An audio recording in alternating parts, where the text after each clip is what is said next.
All right, hi everybody. I am Coach Dennis Stoica with Modern Era Warriors. I am here today with Mike Hefner.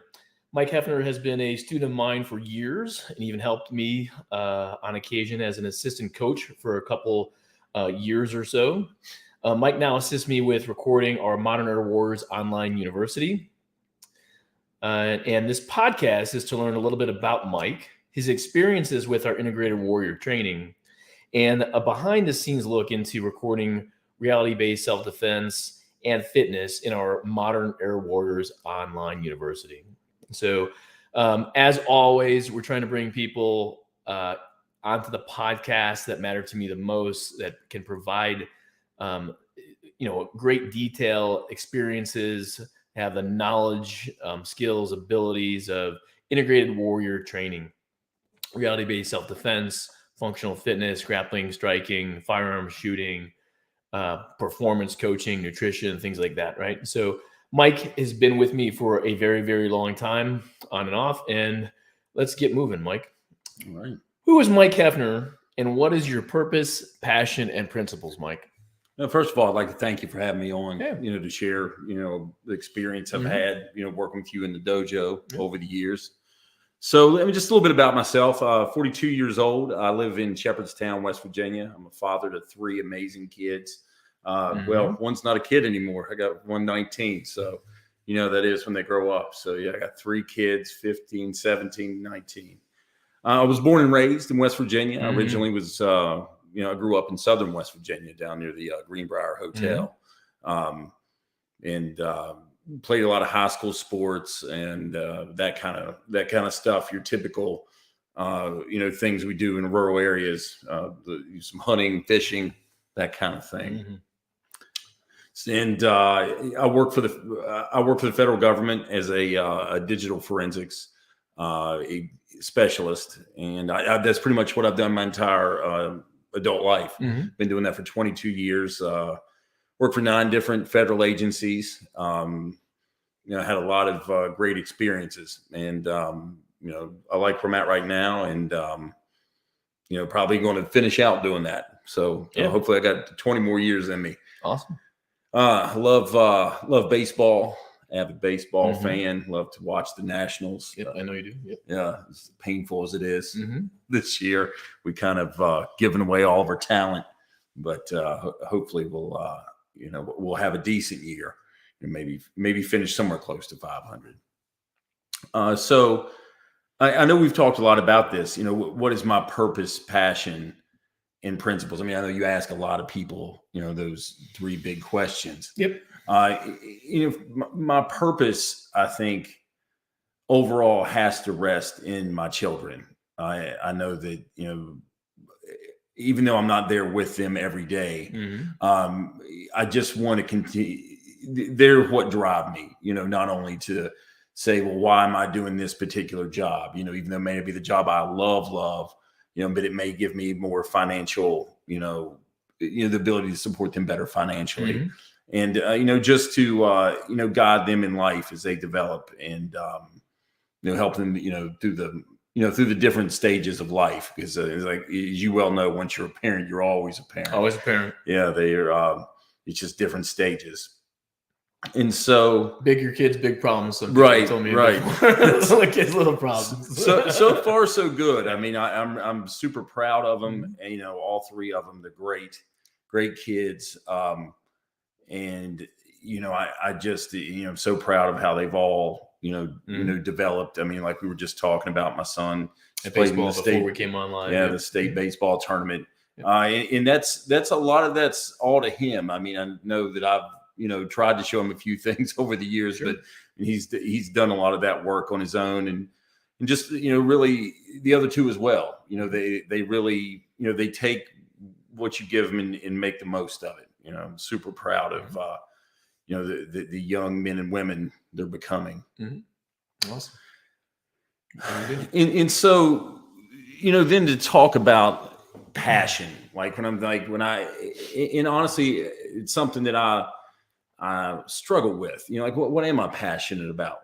Beyond, my children, and this is where I wanted to kind of turn it more towards me, like what am I passionate about as a person? And there's an author, he's passed now, but he passed about 10 years ago. His name's Christopher Hitchens. He was a journalist. And a lot of his writings and a lot of his lectures that were on the internet at the time really helped me through a very difficult time. And he had this is he could see his life slipping away. He was at this it was a debate that he was giving, and he had this quote, and this is what resonated with me. This is what I thought of when you started to, you're asking about what is your passion. And he said, I want to live my life taking the risk all the time that I don't know anything like enough yet, that I haven't understood enough, that I can't know enough, that I'm always hungrily operating on the margins of a potentially great harvest of future knowledge and wisdom.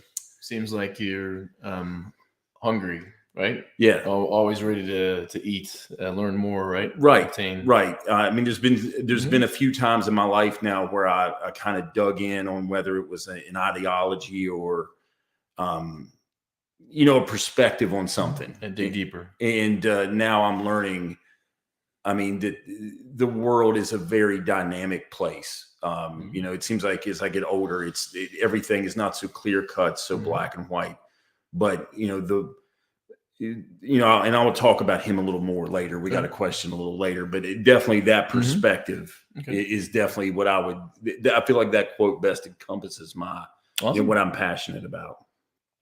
Very good. All right.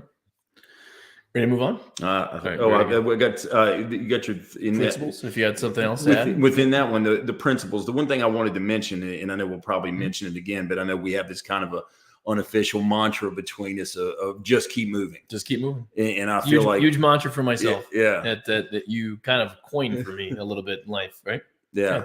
So it's it's one of those things that you can't ever go wrong just telling yourself, even if I'm crawling and not walking or running, just keep moving. So awesome. I think that's a principle. Great mantra that we use, right? In my coaching, we talk about breath work. We talk about interdicting fear, coming up with positive self-talk, and then mantra would be just keep moving. So I did a half mile barrel crawl the other day, and it's a good one to use during it. Yeah. All right, let's move on, Mike. Tell us about your reality-based self-defense and fitness journey. So we got about 3 minutes of question too, right? So okay, all right. Try to keep them. Got to move them along. Move it along a little bit here. 30-minute podcast. Good to go. I actually was thinking back, like when we actually first met, and it was in 2011. So we've been, training together, on and off for, a while now, and that when I saw your vehicle, I remember you used to have like your small advertisement on your vehicle. Yeah, the magnets on the side. And that's what caught my eye. And I remember you in the barber shop. I was like, that has to be the guy right there. And I remember working, and when I worked for the State Department, those guys talked a lot about Krav Maga, and I was just like, wow, this is going to be this would be really neat if I could train Krav Maga right here where I'm living in West Virginia. Right. In a very rural area of West Virginia. And it turned out that you were, and, I've told so many people this, that, we're very lucky to have you here. Really. I mean, because, normally for a person experienced as you would have to drive to a more. It is pretty amazing. I mean, we're in the Washington, D.C., Baltimore metro area, right? But we're pretty far west of all that still. Small town USA, there's about 5,000 people between Charlestown and Ranson, and maybe 50, 60,000 people in like Jefferson County. Maybe I don't know with both counties, right? Jefferson and Berkeley in the Panhandle, but not many people, right? So very small group training as well, right? But obviously we welcome everybody and anybody, right? Come to camps that can fly into, et cetera. Yeah. What else, Mike? With self-defense, the Krav, reality-based self-defense, right? And any fitness. So, I mean, in regard to like, I think that phrase is lost. I mean, when we just say it a lot, is reality-based. Yeah. And I know that's something that I've appreciated with this system, is even during the times, I've been fortunate enough in life to never have to actually, in a live situation, deploy any of these techniques. But I still felt very confident that if I had to, I could. And that's the beauty of this system. So we refer to it as, right, our training is to put money in the bank. It's like a retirement system, right? We're putting money in on a regular basis to have a nest egg. So for the time that I need to make a withdrawal, right? So it's happened to me. I've used the Krav in reality on the train to take a knife away from somebody. These things can happen, and again, we're preparing ourselves, right? We want to be right, the warrior in the garden, right? Is right. Well, it makes me think of that. I know you've heard it that saying that in a time of crisis, you don't rise to the occasion; you lower to the level of your training. Absolutely, yeah. And one thing I want to mention here too is because Mike's been in and out of the gym some, and the fitness aspect or how we train intensity wise. Look, we meet everybody where they're at and we build them up. Period, right? But I remember Mike coming back one time and he's like, "Whoa, you boys have stepped up your game." He's like, right? So, hey, so the harder you work, the more you regularly work, right? You can become in better, greater shape. It doesn't make it necessarily any easier, right? Workouts are still hard because you should be challenging yourself. You should meet yourself where you're at. And that's, I looking at that next question, why is so the next question is, why is our integrated warrior training essential to your own growth? Yeah. Right? So I can speak for me personally. It was always inspiring to be around you because I knew you were going to drive me. And, I think for a person to be reaching for a better level of fitness or whatever it is, I guess maybe this is the case for people that play like musical instruments or whatever.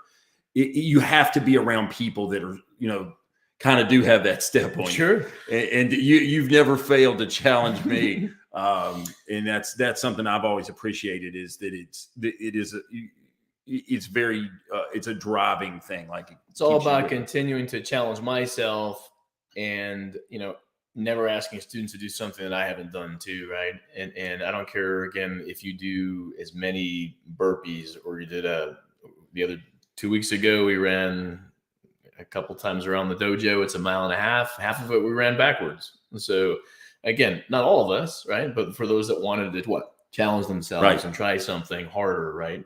That's all. The running or doing a 1/2 mile bear crawl. Yeah. All right. Yeah. Is not easy if you've never done it. Yeah. So, and the program's good about that. I think there is a certain level of fitness required to participate, but you meet people where they're at. Absolutely.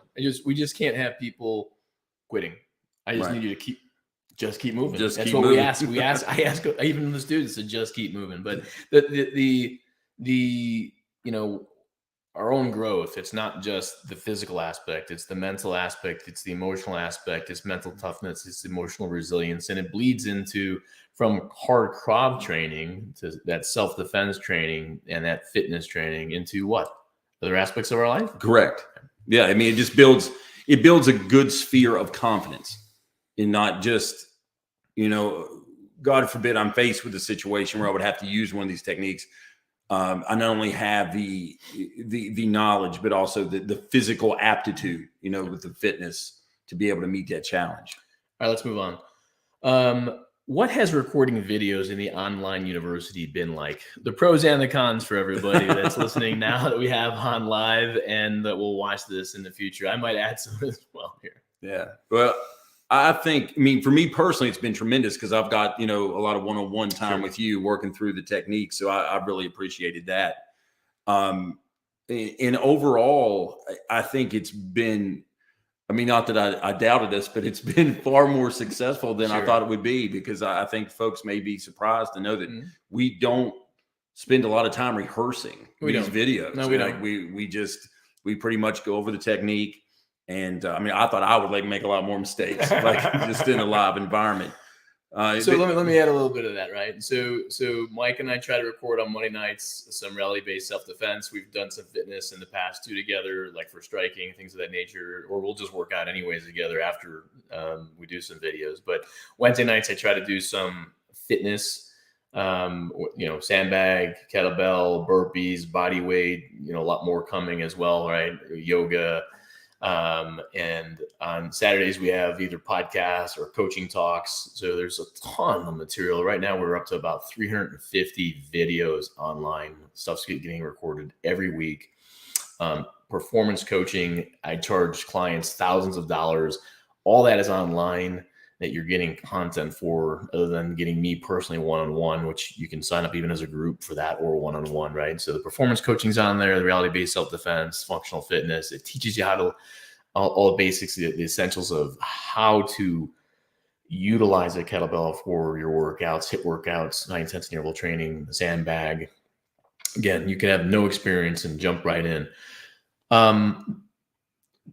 Haven't had too many technical difficulties here or there, right? Some boo-boos on my part, right? Or technically just something not working that we've re-recorded, but not too much of that. Yeah, and honestly, kudos for you for basically harnessing all this technology. I mean, it's not like you have a tech guy in the background doing all the all the videos and stuff. So others that are watching, right? I went out and got a coach. I'm a coach. In certain aspects of my life, I've gone out and gotten a coach, right? So I paid for a coach to help me understand what are my options going online, what kind of equipment do I need, what I'm getting into, right? In order, right?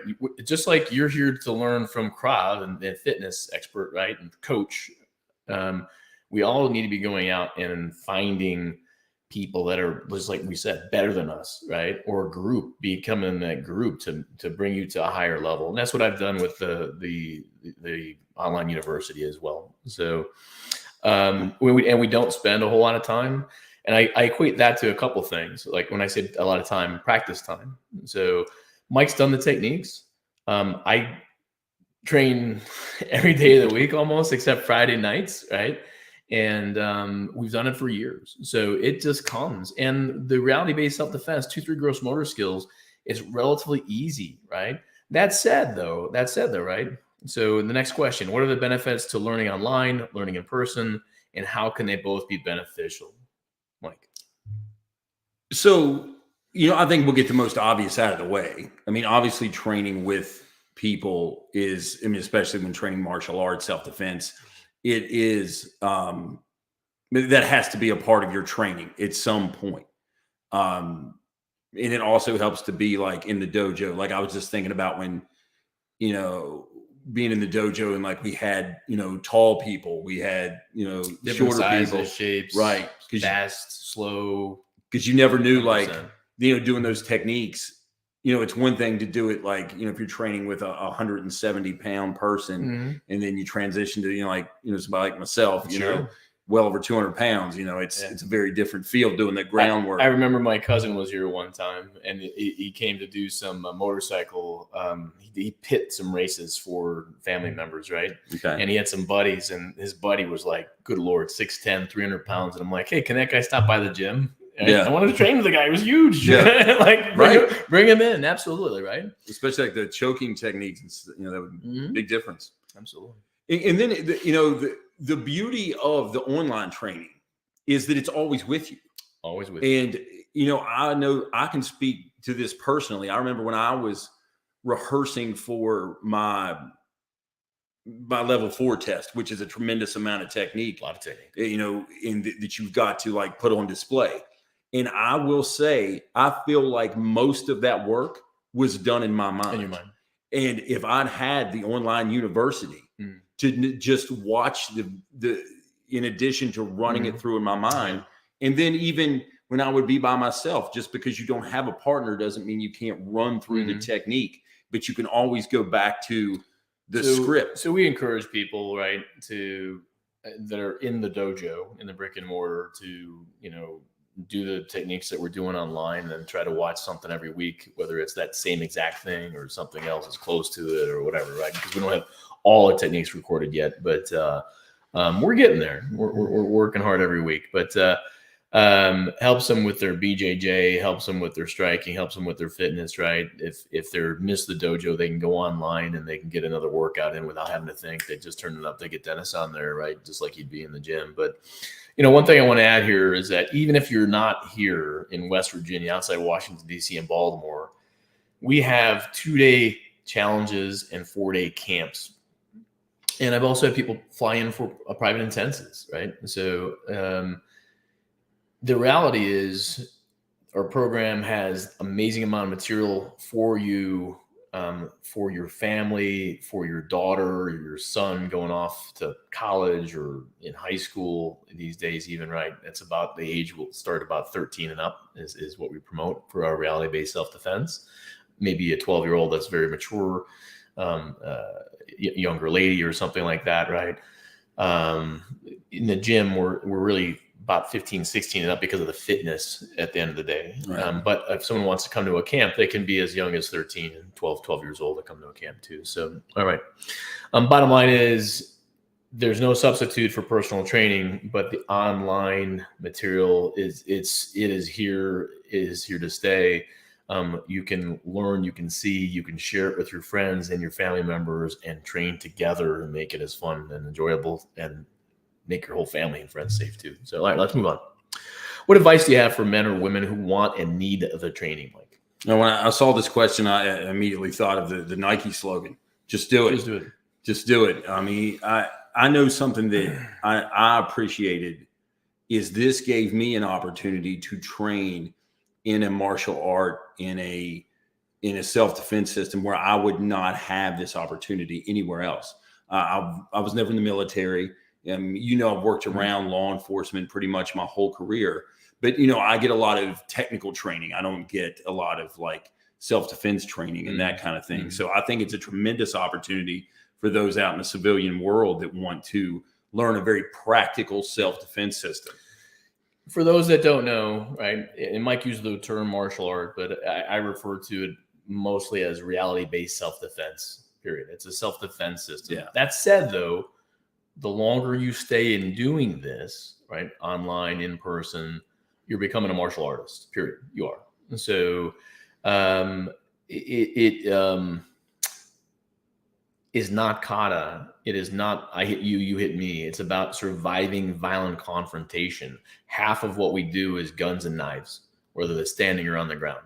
It is things that are real. It's not just like taking Kempo or karate or Taekwondo or BJJ even or wrestling, because we're throwing two people and attacking you, third-party protection, and just it's defenses against baseball bats and sitting in chairs and getting punched in the chair, stabbed in a chair.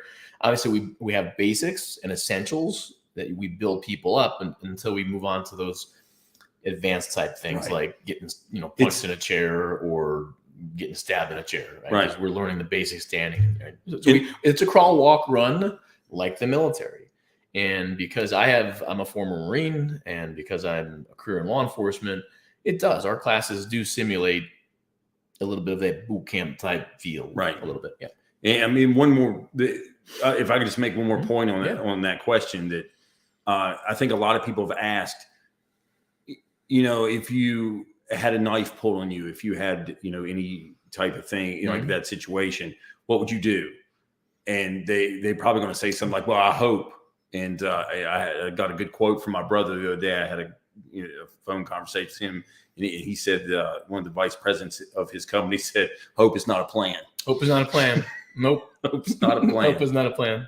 All right, and we're getting close on time, so we're gonna get through a couple questions here. We got 4 questions to go. We got about 5 minutes. So, who has or does inspire you? Like I mentioned earlier, Christopher Hitchens, and that largely is more of an intellectual pursuit. I loved how he constantly was digging for the truth of the matter. It's not always about telling a person what to think, but I think it's important to teach people how to think, how to, approach with reason and evidence. And honestly, even though I wasn't a huge Bulls fan, I know you're from Chicago, but honestly, Michael Jordan, I mean, after watching that documentary, The Last Dance, a few years ago, I was like, this man really knew how to not only drive himself to others but how to everyone around him. All right. What else do you like to do, Mike? A couple things come to my mind. I like to love to watch baseball, and there's no better place to watch a baseball game than with a friend over a beer. in a good dive bar somewhere. So yeah, I definitely love to watch baseball, and I love a lot of different fitness things. I've been hiking a lot more. I bought a nice pair of hiking shoes, and it's a good alternative. Mike's been an avid runner over the entire time I've known Mike. He gets into the zone where it's years past. He's done lots of these marathon, half marathon, 10 milers. Just gets out there and just keeps moving. Right, just keeps moving. All right, last couple questions are the funny questions. If you had to be shipwrecked on a deserted island, but all your human needs, such as food and water, were taken care of, what 2 items would you want to have with you still? Okay. Yeah, I'm going. Maybe I'm cheating a little bit on this, but the one thing I would have to have would be my coffee, my French press coffee. Oh no, so that's taken care of. Food and water. Okay, I don't know if that was specific. That was definitely one that those things are taken care of. It would be tough to. I mean, I got to have good. Oh, I got to have coffee too. Yeah, and the other I would have to have like just a TV to watch baseball. All right, so TV. Yeah. Anything else, real quick? I mean, a few good books. Maybe TV some Dostoevsky. Maybe some Hitchens. Yeah. All right. Last question here, right? If you could have one superhero power, what would it be? I know we talked about this briefly, but I for some reason, Aquaman has always impressed me. I think that would be so neat to be able to just dive underwater and stay underwater. It'd be like you could explore a whole nother world.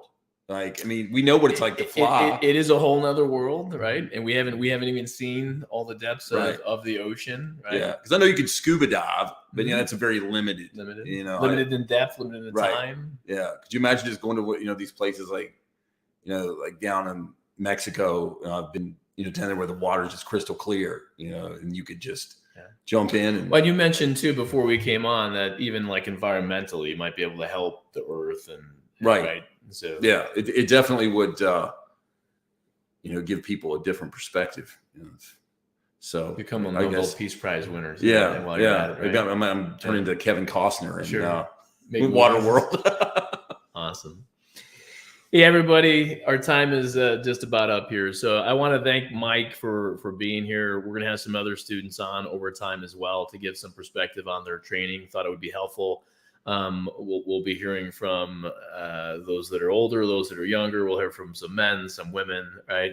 And I'll even have some performance coaching clients hopefully coming up in the future as well. Talk about the performance coaching that we do, what big wins they had during the months of coaching with me, how they grew during that time period, and where they were when they started to where they were when they ended as well. So everybody, thank you so much. Thank Mike for being here once again. You'll see a lot more of Mike and me in the future in that online university. You know how the drill, right? Train hard, train smart, train safe, train real, and train for life. Take care, everybody. See you in the next Coach and Talk and podcast.